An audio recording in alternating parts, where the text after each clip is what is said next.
राजस्थान की तपती रेत पर बसे एक छोटे से गांव में जन्मी थी आराध्या, एक साधारण परिवार की बेटी। लेकिन उसके सपने साधारण नहीं थे। जब बाकी बच्चे खेल में व्यस्त रहते थे, वह अपने दादा से देशभक्ति की कहानियां सुना करती थी। वह हर कहानी के बाद आसमान की ओर देखती और मन ही मन कहती, एक दिन मैं भी वर्दी पहनूंगी और देश की रक्षा करूंगी। लेकिन सपनों की राह आसान नहीं होती।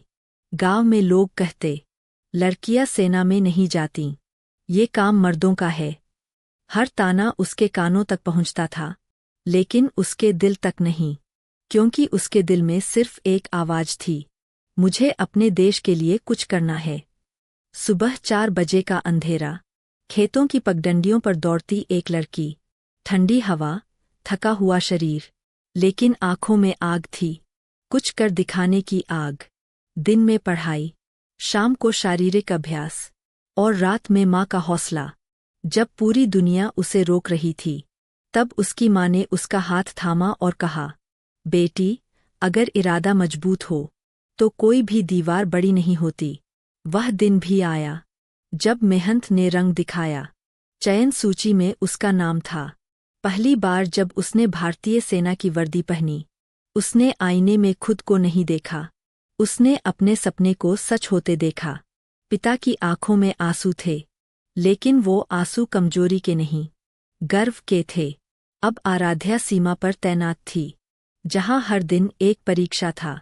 कभी कड़ाके की ठंड, कभी तपती धूप, कभी अंधेरी रातें, लेकिन उसके कदम कभी नहीं डगमगाए। एक रात सीमा पर हलचल हुई। अंधेरा गहरा था, खामोशी भारी थी, लेकिन आराध्या की नजरें सतर्क थीं।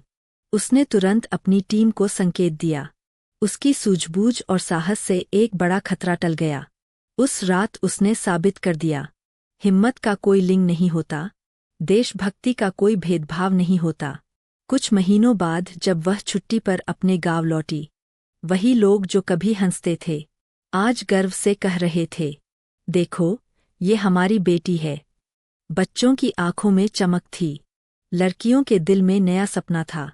आराध्या मुस्कुराई और बोली, डर को अपने सपनों से बड़ा मत होने दो।